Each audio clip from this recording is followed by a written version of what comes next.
game plan with a pretty consistent forward, some solid wave clear. And I do really like Rek'Sai for topside domination. Rek'Sai can go over the back of that large wall behind the top laner, come from behind your own turret even. Rek'Sai also can dive with the ultimate. Once you're level 6, you can drop tower aggro. So there are just more options with hard forcing. If you are telling your enemies that you're going to camp topside, at least you have more options to hard force it and kind of deny solo options for outplaying there if they decide to, once again, just exchange sides of the map.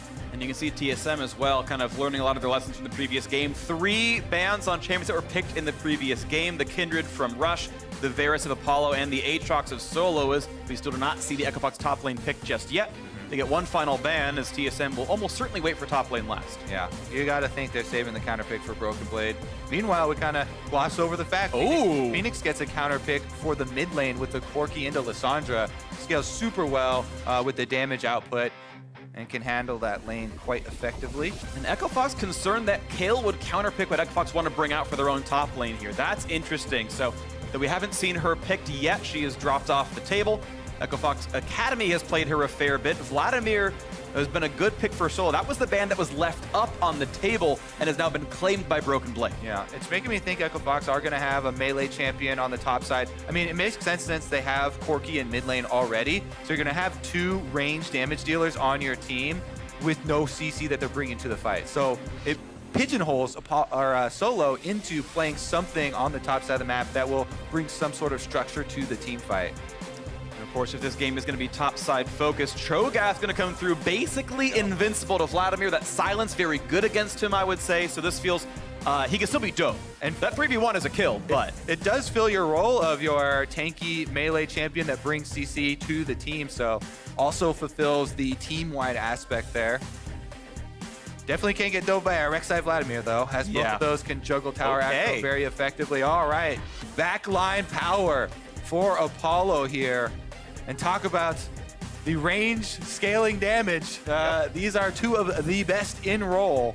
And this is part of what brought Echo Fox that 4, now 5-game winning streak at the end of the spring split. Here was Jinx games on Apollo. He popped off in the end game. Phoenix, a very good Corki as well. We're seeing cleanse covered on both those marksmen to survive the backline access. But TSM can now choose to go topside or bottom side with this one. Kalista Galio is very aggressive. This is the swap I was talking about in game number 1 champion select. Zven going to one of his other most played champions, the Kalista. He dominated with Origin. And with combination with Galio, the CC is insane. Being able to save Galio when Galio is going for initiations throughout the team fights, or being able to put Galio in, even in the 2v2s down on bottom side. You can see plenty of 2v2 kills coming through. The Galio usually taking the Ignite. Smoothie should stick on it here. This really completely changes the bottom lane. Last time, it was kind of a sleeper of a bottom lane there where both teams were farming out, and Echo Fox got a very good push, taking the early turret. This time around, there's a lot more fight. A lot more fight in this one. It's another game, though, of looks like 3 teleports to 1, where that overall map mobility could be a big deal for TSM. All their major carry threats have it. Akaadian now on the Rek'Sai should be a very good early jungler. The coaches shake hands. Ziggs's first split with TSM. He's made playoffs, got 3rd seed.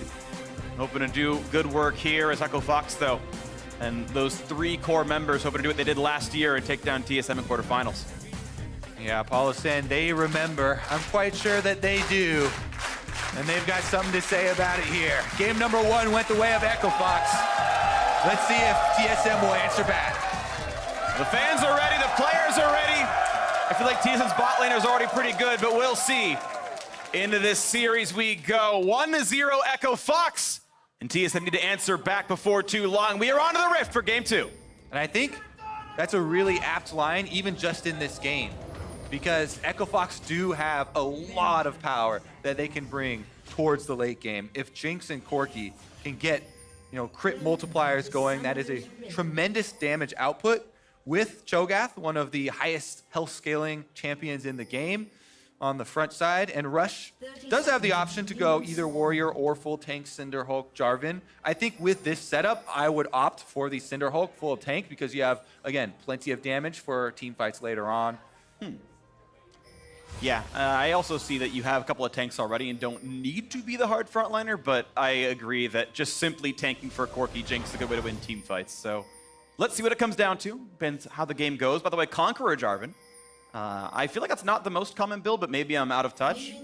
A lot of people try and Conqueror on a lot of different junglers. I still don't think Conqueror has taken over the most common rune usage, but it does also, to me, signal another option for building full tank because you have longer to get off and proc your Conqueror procs.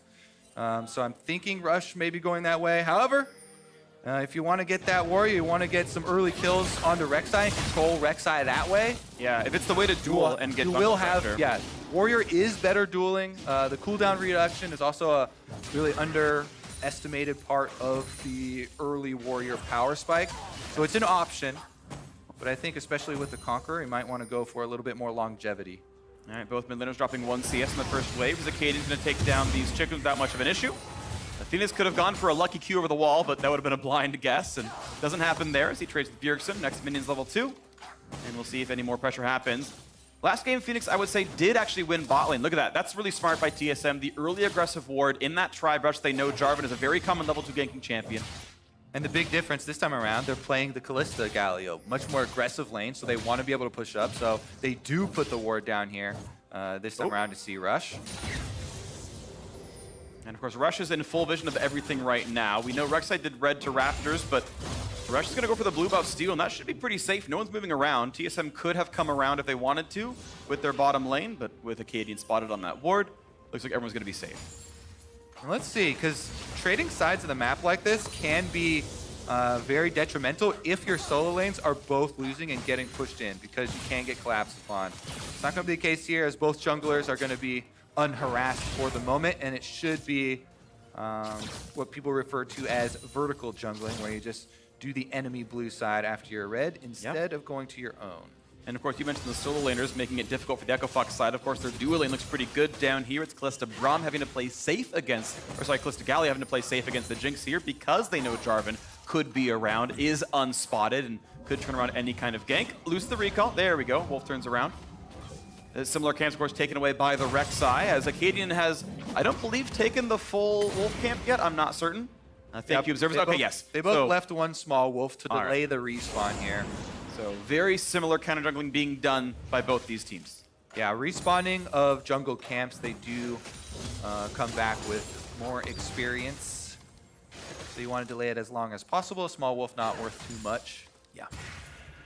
Now, of course, Rush didn't take his full Krug camp, as now Rek'Sai and Akaadian's going to have the chance to do the same here and actually get all of the golden XP.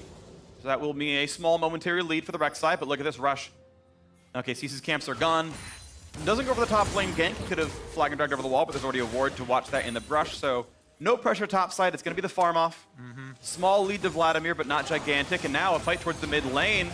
Bjergsen, with the last vestige of the mana pool, claws away and can TP back to lane. Yep, he's going to be able to refill pretty easily after that.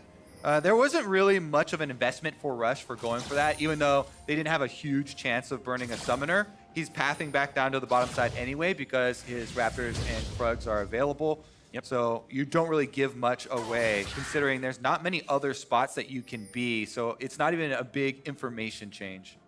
And as Phoenix walks back to lane, of course, he doesn't have TP. He's got to take the long way back in. Not a very big mana pool. Rushes to get back just to get the XP and gold in time. Double starting items picked up. He's going to have plenty of sustain down there as the invade comes in. Scryer's Bloom spots Rush, I believe. Yeah, and you saw there a couple of question mark pings going down for a possible movement as they're able to deduce that's the only corner of the map that he can be in right now. Little roam there from Bjergsen to try and help control this vision around the bottom side as well, since TSM want to have aggression with the Kalista Galio. Rush is actually going to go in, get spotted by the control ward, can't finish it off. So off he goes, pushed away by Akaadian, level 4 to level 5. If you wait too long to flag and drag, you can, on reaction, get the knock. I'm actually going to find it right now. Smite's on. Rush forced to flash away as Galio is closer.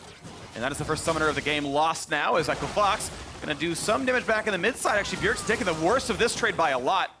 Plenty of bonus attack damage for Phoenix with those items. Feels pretty good about that fight. Yeah, and Phoenix also has an extra charge in his corrupting potion to chug.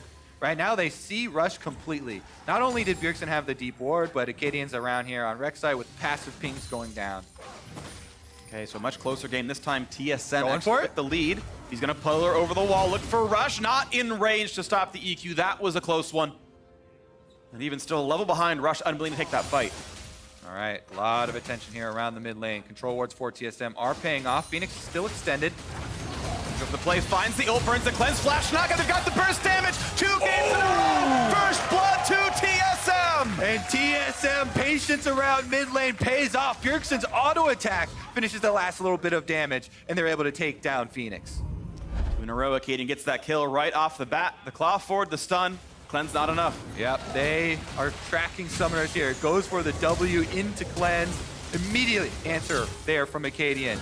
Good job to stun him with the knockup outside of tower range there so they don't drop extra health because it could have been a Jarvan collapse. They knew that Jarvan was on the bottom side. If you take too long or you take too much damage from the turret, there can be repercussions for that. So by Phoenix not immediately flashing or cleansing and then flashing afterwards, TSM are able to knock him up just outside of tower range and then finish off the kill without too much danger to themselves.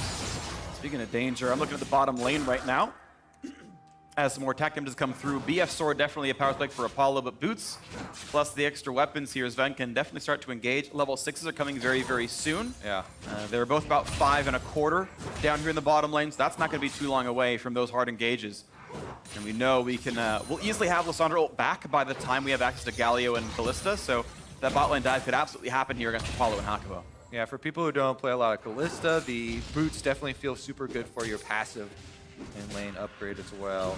Plus sustain down there. Let's see if the control ward was placed not only in the tri-brush down there, but also in the back of the dragon pit.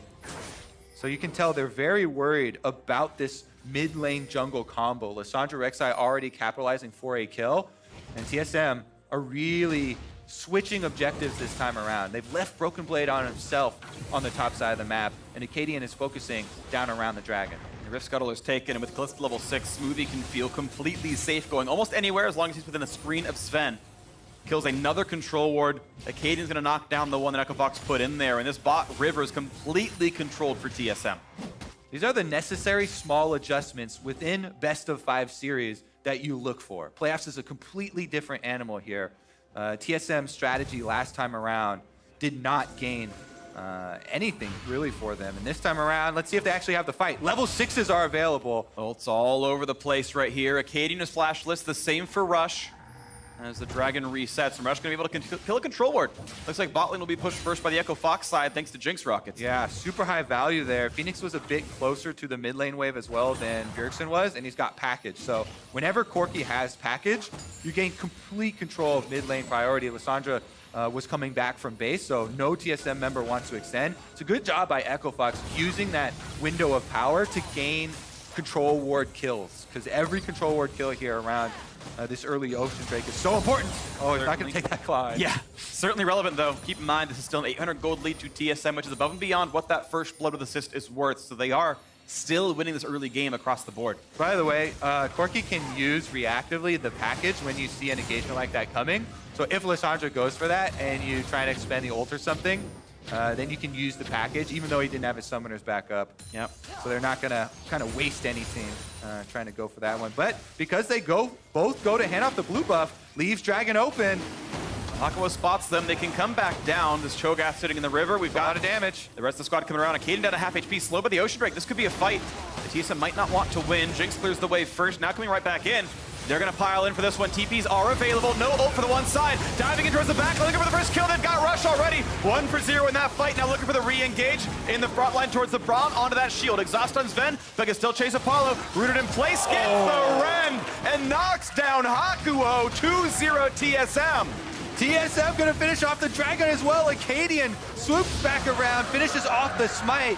EchoFox were split 2 on each side in this engagement. I thought that Phoenix might be able to put out a bit more damage and kill off junglers 1 for 1 in the exchange, but they don't get Akaadian down there, and that means TSM big winners in this exchange. Let's see. So Rush is going in. He knows he's gonna face check this, right? He's built the Cinder Hulk. Right now, Phoenix trying to dump out the damage. Don't think that Q actually hit on Akaadian, so maybe that was it, but... And the Triumph Fuel was enough. He's not able to finish him off. Triumph Fuel coming in very big, and then as you know, Kalista early game, still super good at chasing people down, and Zven dead on with that spear. And that's a really nice mechanic by Zven right there. The actual cast range of Rend is shorter than the max damage range, so with the Q in the air, pops from before he runs away, it will still Rend when the Q lands as well, so all of it added together. Press the buttons in the right order, beautiful stuff, and it's now a solid 2,000 gold lead for TSM, plus that Ocean Drake makes landing even better. Definitely a completely different story from game number 1. TSM bot side focus. Echo Fox also trying to contest down here. And this one definitely going to set them behind. They still have the out though, right? Jinx is farming up quite nicely on the bottom side. Phoenix still, even though the Death has a lot of CS here in the mid lane on Corki, working towards the Trinity Force as a Cole with 34 minion kills left to pop. And kind of the game plan there for Echo Fox is to try and stem the bleeding, stop the bleeding, not give up too much here while they get some more damage multipliers on their 2 big carries. The only big concern is, you speak of big carries, Vladimir is scary in the late game. We got Smoothie in the front line getting slowed down, but not stunned, as Apollo simply takes the farm and they fight for wards back and forth. But as an AD carry, as Jinx, who doesn't have any self-peel, Vladimir can one-shot you if allowed to free farm, and well, plenty of CS, that can always be a ticking time bomb in the late game. Yeah, I think one of the biggest things to look out for, especially as a Jarvan player here for Rush, who is going full Cinder Hulk, try and get your Cataclysm onto a Vladimir. The only way you can get out of that is... Oh, that was nice. Perfectly timed knockup, forced the ult out of Rush, but now it's the ult to follow in. Here comes Galio, and Rush is going to be right down. A blast plan to get away, but TSM are 4-0 in game 2. That was indeed Akaadian smurfing. Very clean interactions with Rek'Sai. Goes in, is able to knock up, interrupt the EQ from Jarvan, finishes off the kill with his ultimate following over after the flash. Smoothie is there for the timing window on Galio. Ultimate. Man, that was actually just incredibly clean for TSM. Bottom side domination will be rewarded with some extra turret plates on top. Looks like that Kindred ban did a lot to make the jungle look better. Though Akaadian got the ganks off in the first game, he was getting out farmed. This time, not the same. Look at that fight again. Down a level, sorry, up a level, but crushes them. All right, and this is a guy right there. Goes in, able to get the unburrow right after. Has Conqueror procced, gets the ultimate in, red smite down. Galio's backing him up. This Akaadian came onto this team because Grig had an injury, and he was told all of a sudden, all right, you're going to be scrimming with the main team now. People were definitely cautious about what this was going to look like, but he has really brought a new look to TSM, and people are really enjoying this year. Now, the meme with TSM was always Bjergsen and a bunch of wards, but Akaadian's been an aggressive jungler, and he's looked, I would say, overall fairly good on TSM here. Looking now as he wants to take away the Scuttle, or sorry, the Herald, but yeah, around are pushed away. Can they make this play happen now into the front line? Silence actually can't unburrow until the silence falls off. Now looking for the re-engage. Solo not long for the world. He's slowed. He's taking damage. Akaadian gonna find his second kill of the game. And Solo has to pay the price for Echo Fox trying to start up this Rift Herald. TSM do collapse. They find the kill. Rek'Sai's 2 levels above Jarvan. And he's gonna squat on that egg. Yep. Does he see him? Oh, Rush not moving. Okay, tags him anyway, though. Summarized it, had the sweeper help, and that's going to slowly tick down. Yeah, this very well. TSM get their revenge. No Herald picked up for you either, Echo Fox. They know it all too well. All right, Echo Fox, they've got to play more defensively now. They try and sneak this objective on the backside, but they get caught with their hands in the cookie jar here. Blue Smite goes in, Solo slowed. Akaadian can still flash follow, so he didn't have to use his flash on the bottom side, just using the ultimate last time. And they're able to pick up this kill easily. Double solo laners collapsing. Echo Fox cannot overextend like that. They've got to just use their towers to try and farm up their carries. And delay to late. Farm to late is kind of a meme that people use, but it's definitely the right course of action. It's the right course of action. Double Ocean Drake at this point is probably the tamest Drakes that there could be for TSM. Of course, they're still going to have map control. That gold lead of 2,000, certainly meaningful, but this doesn't quite feel out of reach just yet. Now keep in mind, in 5 minutes, in the previous game, EchoFox built a 5,000 gold lead. I expect TSM to probably play for Baron control themselves. Double Ocean makes it easy to stand in the pit. Kalista, despite Ren not being quite as good against epic monsters, she's still a very good champion against Baron herself, and looks like TSM will get first. Well, actually, not first turret. Keep in mind the first turret dropped bot lane already, but they get the answer down to that bottom lane, and they stretch the gold lead up to 3,000. Yeah, actually, sneakily enough, once again, Apollo and Hakuho doing work on the enemy turret. And Apollo up to the Infinity Edge plus Zeal. They get a little bit easier chance finding those crits. Yeah. They still want some more scaling though. Again, Trinity Force now completed on Phoenix. Yeah, level 11 coming in for the extra level for your rockets is also very big for the poke damage.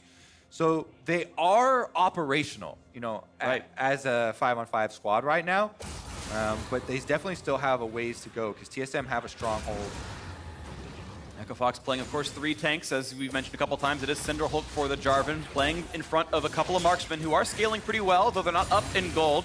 It is TSM kind of around the world, just doing better. Now looking at top side, putting their advantageous marks. Rush Q, he has no EQ lane. now. They're going to knock down Rush, most likely. Galio shows in, perfectly timed knockup. Zven finds another kill, and it is still TSM grabbing more in this game despite losing a turret. It's otherwise nearly a perfect game. Another turret falls. Look at that lead, 3,500. Looks like there were 2 different ideas about how to play that for EchoFox. Rush stays up, tries to clear the minion wave with the Q. Solo's looking to back off there on cho'gath, walks away. Maybe a miscommunication as far as the call to give up turret, or try and clear the wave and stall it out, but it definitely does cost EchoFox. Not only were they going to give up that turret, but they also lose a kill in the process. And this game is starting to look like people's expectations of TSM versus EchoFox coming into the weekend, where kind of around the world, TSM playing a lot better, Akaadian playing solidly aggressive, and Bjergsen doing very well roaming around in his mid lane role. It really does kind of set the tone for the series, with a lot of importance being placed on early jungle presence. Last time around, Rush able to control so much with the bottom side focus. And this time around, completely swapped story here. Akaadian's Rek'Sai absolutely dominating. 0-3 Jarvan. Yeah, Fox did get the turret, but it was only with 1 plate taken earlier on. And now pressure once again to the mid lane. Demolish helps, puts that down to half HP, and TSM still looking to keep growing those leads. Baron's up in 2 minutes, the Drake in about 3. And nothing is really stopping TSM from taking what they want. Third outer turret shouldn't be too long away from going down. Honestly, a couple of waves most likely. Yeah, mid lane focus here should be kind of inevitable. This Vladimir is already scaled very nicely. Broken Blade has not been on your screen nearly as much this game as last game, and yet he's far more effective here.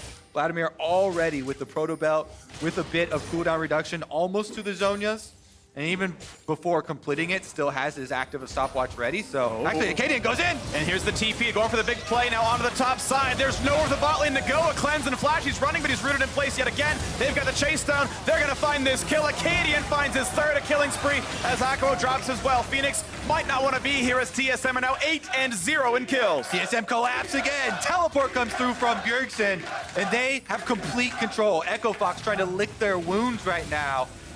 Every time you step out away from turrets looking for farm, it's dangerous. Smoothie was close to stopping that one, and TSM now having, earlier in the game, a gold lead what it took EchoFox of Baron to do. TSM just with kills, just with roaming around the map. Akaadian doing so much of the legwork, 3-0-3. He's been a part of almost all of them.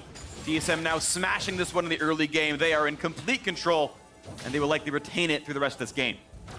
All right, tower taking some damage, but not going down. And TSM are resetting here. Bjergsen's going for the recall. Phoenix does have the package, so that's why he's playing super aggressively right now. As we talked about earlier, you can reactively use the package, go unstoppable. It's your get out of jail free card. Even though Zven did use the ultimate there, it's now level 11 Kalista, so cooldown's much shorter. He has that TP play, 4 versus 2 up here. No chance for EchoFox. Once again, Bjergsen on this Lissandra finds a teleport flank. Is going to be able to secure 2 kills for the team. Flashed in there early on. Got both summoners out of Apollo. Yeah, which, to be honest, might be a bit of a misplay because now he's summonerless for the Baron fight that's coming up. You know TSM is almost certainly going to play for vision around that, and he is so easy to pick off now by a Lissandra dive. Yeah, I can see his reasoning and go for it. He's like, oh, Lissandra just flashed at me, so there won't be a flash follow, but the slow is on him. And that was actually just Claw. Like, he has Flash Bjergsen, so Yeah, the follow can still be there. Oh. Yeah, it was just cho'gath in the range. Like the TP flank was all it really took. I can't see the reasoning then. Yeah, I think it's a little too aggressive. Unfortunately, like a Fox falling away pretty rapidly here. It's Solo's farming off against a Vlad, but with how much gold TSM have, that Kalista will cut down that cho'gath for sure in a team fight. Quick Cloud Drake picked up, only takes 2 in a single control ward. Baron next. As big of a lead as TSM have, the one caution to set up again is if you give a lot of this shutdown money over to Echo Fox, you can see almost everybody. Oh, the Vladimir's one just went away, but we've got 3 shutdowns here. It is a decent amount of gold. So a mistake from TSM that gives over a team fight kill, maybe a team wipe or something like that, would be the hope of Echo Fox to try and fund their Jinx Corki team fighting 5-on-5 monster. But barring that, barring a mistake from TSM, it looks very difficult here for Echo Fox to actually find that money and really make this comp operational. Yeah, for now, TSM taking what's owed. Mid-outer turret falls. Echo Fox gives away the positioning on it. They find a slow, a little bit of damage. Will they go for the engage? Looks like that answer is no. Vladimir wasn't part of that fight, but they might need cho'gath to make it work. Save the control ward. That's something at least. But TSM still playing around this pretty well. Apollo finds some damage. Zap's going to land. Is there an engage? They're going to might look towards Bjergsen. Protobot gets him out of range. And Rush didn't want to commit flash and ult just to trade a flash away. Yeah, and especially with the Lissandra, self-ult still available for Bjergsen. Possible collapses from the rest of the members of TSM. It's good to keep your eyes open for possible plays like that, and I like Echo Fox pushing it that far, but not overextending. That is a moment where earlier on in this split, we have seen, you know, Rush go in 1v5 and they overcommit to something like that and get punished for it. A little bit of restraint this time around though, even though they're super far behind. Yeah. Well, restraint will serve Echo Fox if somehow they can keep this game from objectives bleeding. A 4,000, 5,000 gold deficit is something that is okay 35 minutes in. It's just backbreaking at 22. And TSM right now going to lose momentary control of the Baron Pit. Echo Fox able to walk in for a couple of wards. Now they're afraid of what Smoothie might do, and they don't kill the control wards, so TSM can easily take those wards back out. Yeah, definitely a very dangerous road here for Echo Fox, and it's getting darker by the moment. TSM trying to clear out this vision. Smoothie, the possible target. But again, they don't have any vision deep in TSM side. If we toggle the Fog of War, they really hadn't tracked a lot of the other members here. So it's hard to commit to one of these opportunities because you know that if the other members are there, then you get punished. Akaadian! Get the flash out of him.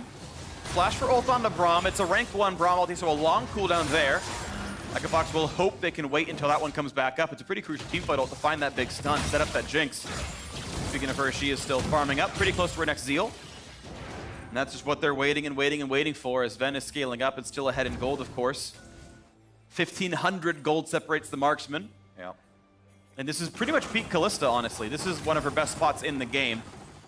So there is some pressure on TSM to play aggressively and close one out. They can easily do so, but that is there's a little pressure on them to do that. Yeah, and I do think it comes around the Baron, you know, with keeping the map as dark as possible and forcing Echo Fox into the uncomfortable situation of having to expend flag, having to shoot out Jinx Rocket, you know, having to use everything at their disposal to try and check the Baron. They've got one Farsight ward that's available here for Jinx at the moment. Scuttle Crab still remaining here for a few more seconds there up around Baron, and that is giving them some comfort.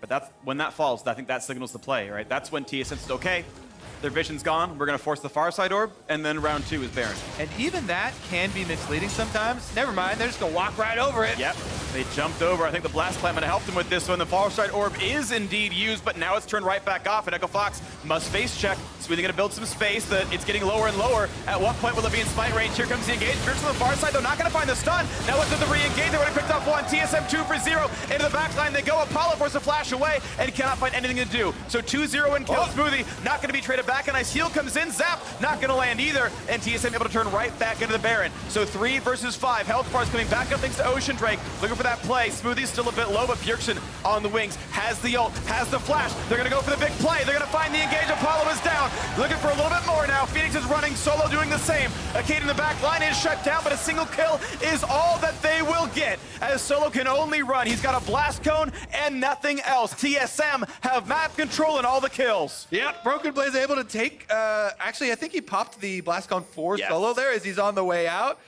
Solo, though, see if he gets away with this one.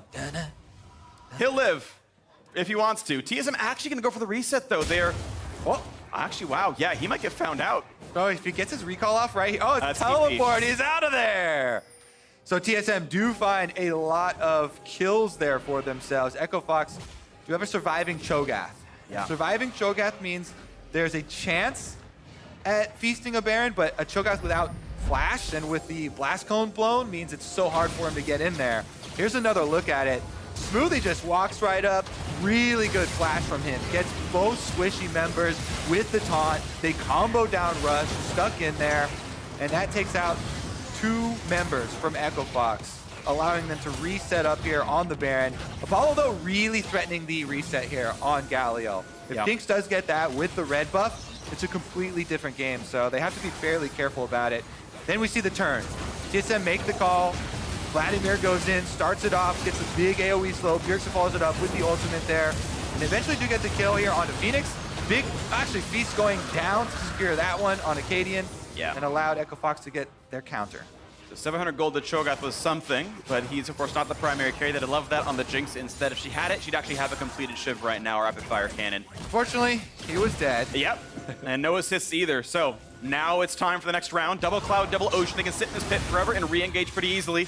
And Here once we again, go. far side orb popped, and TSM ready for this turn. They've got most ults, not Galio. We've seen that one before, but this looks likely. Up onto Hakuho, decent damage. Ult's not gonna land. Here comes Package and Bjergsen zoned out. Can they find the play? Smoothie's gonna drop, but will they go for the Baron? The kills come through on a 1. A second one picked up now for the Jinx. This might be an Echo Fox team fight. Look out for Bjergsen though. He's trying to find the stun. Look at Apollo, drops down to Broken Blade. A double kill for the new top laner. Looking for a third. Solo gonna drop as well. And here's the chase down. Hakuho versus the world, and there is the red. TSM with the ace, and with 3 alive, they will claim the Baron. Oh my goodness, it looked dicey at the beginning with all the lights turned off, but TSM find the ace, and they will find the Baron. This is going to be them pushing in before 30 minutes to take all these secondary turrets. Will they wait 6 seconds for Akaadian to respawn? They might have to regardless, but it will be, looks like, all 5 Definitely buffs should. picked up. Yeah, at this point, you definitely wait.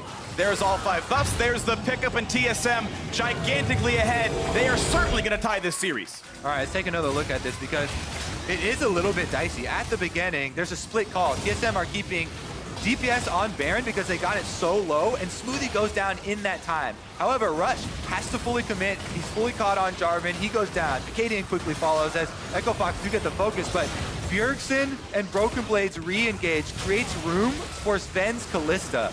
They close the distance onto the backline. The Jinx and Corki, you have nothing to peel for them. They both go down at the same time.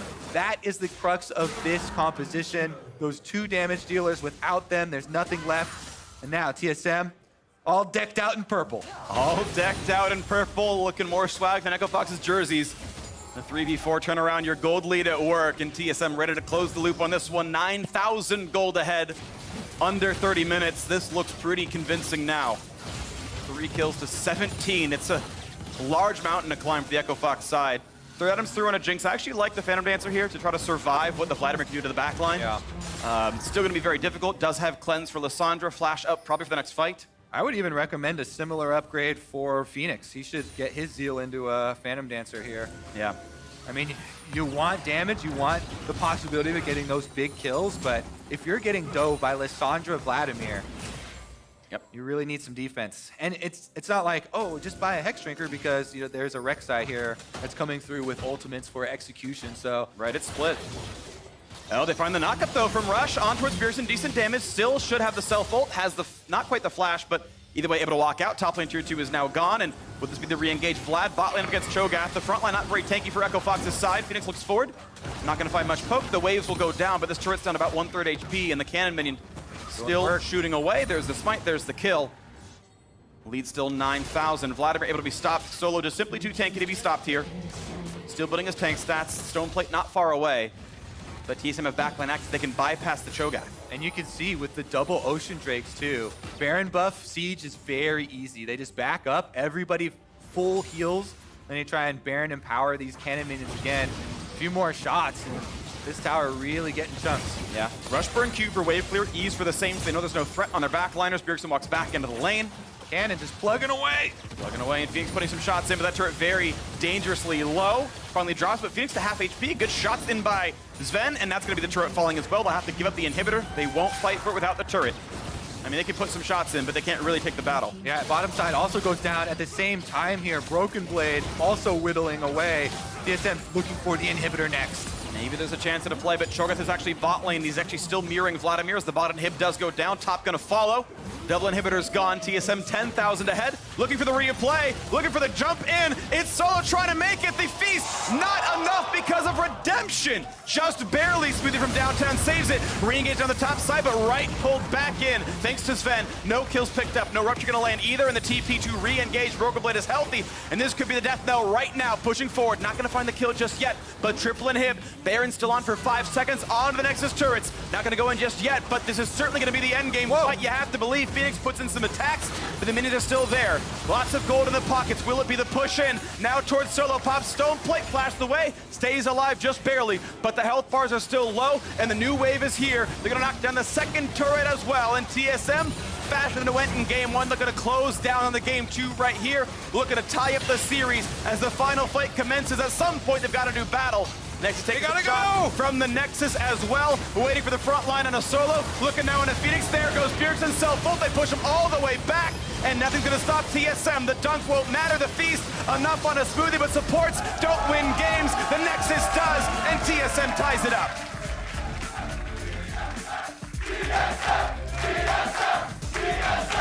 Echo Fox take game number one. TSM strikes back in game number two with some adjustments. Akaadian on an early game, super powerful jungler here in Rek'Sai, also focusing more to the bottom side of the map, plays through Bjergsen, plays through Dragon Control with the Kalista change in Champion Select. Really like to see the adaptation here in a best-of-5 series. This is what playoffs is all about. It's the adaptation. It was what TSM was working towards on the back half of the split. Can we play early game better? Well, they got aggressive picks all over the place. Rek'Sai, probably queen of the early game jungle. Kalista, you know, supposed to win that bot lane as well. And that game was just broken open. 5,000 gold by the time Baron even spawned. And they had control for the rest of it. It ended 18-3 in kills. TSM never let up. Yeah, it was definitely a very, very big change. I'm excited to see the development continuing, and what will Echo Fox push forward with, because people were concerned coming into this. Maybe too much of their success were on later game scaling. I wonder if they're going to go with the arms race in the early game, though, and throw down once again. We'll see what happens. Akaadian had the better of the jungle matchup by far in this one, and for more on how TSM picked up a win of their own, let's send it down to the State Farm analyst desk. Thank you, gentlemen. What a contrast from game one to game two. TSM striking back to even it up. Series score now 1-1. Gentlemen, how'd they do it? They went all out early game. Rek'Sai on Akaadian looks so much better. I think he heard us talking crap, you know? He was mad. He was mad, and he showed it in game. I mean, we were saying, listen, if we played bad second game, we're going to start flaming.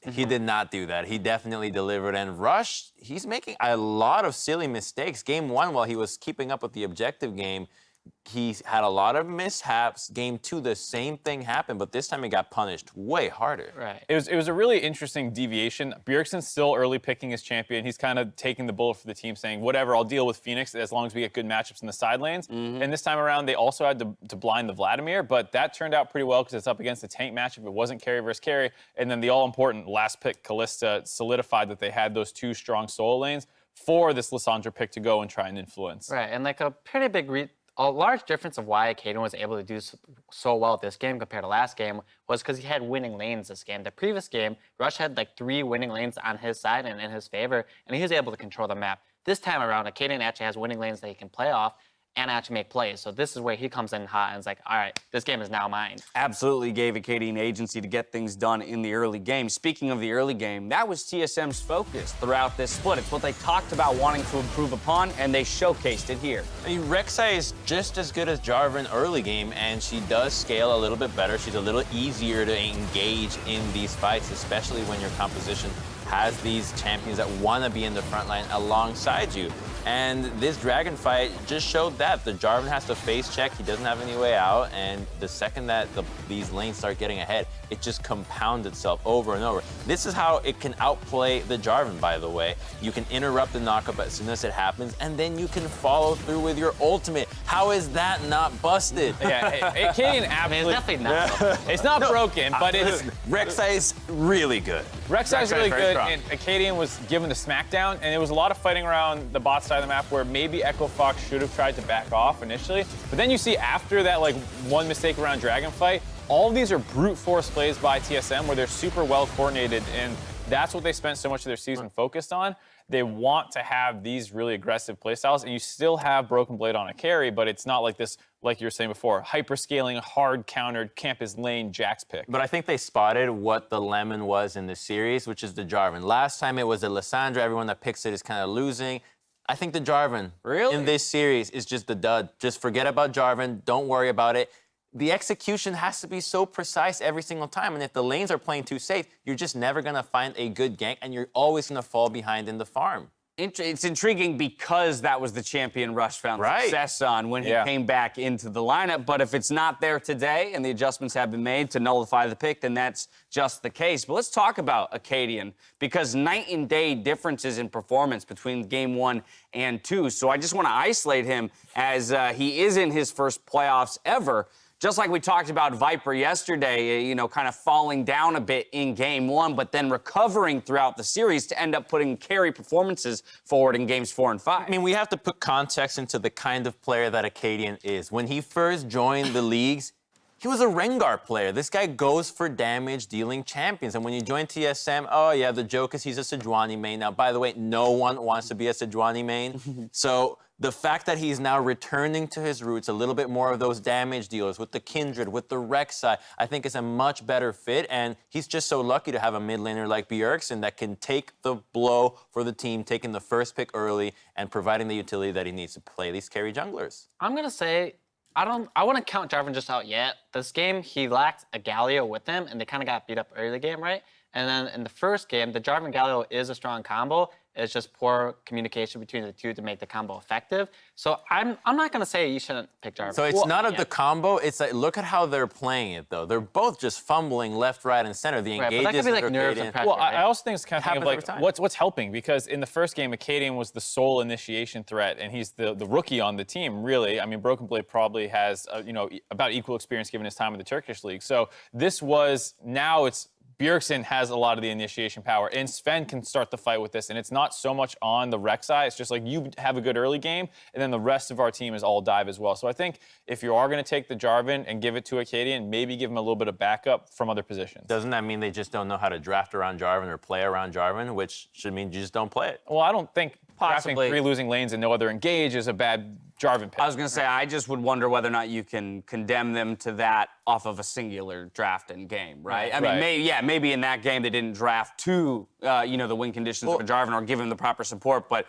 could they not make those adjustments in future drafts to lend to It's more just how the support? champion works in playoff games. If people start playing a little bit safer and you can't find those avenues to gank, you are always going to fall behind. The champion does not farm fast. But Rek'Sai's not a champion necessarily scales either, right? You're going to compare a Jarvan late game to a Rek'Sai late game? Yeah, Rek'Sai, true, she goes conquer, you do the true damage, your true bite burns, and you can always go on the carry with that's an only execution move. I'm telling you, Rek'Sai's sick. But that's only from ahead. If you fall behind, you're just a squishy champion with no good engage. It's really hard to Jarvan. fall behind on Rek'Sai.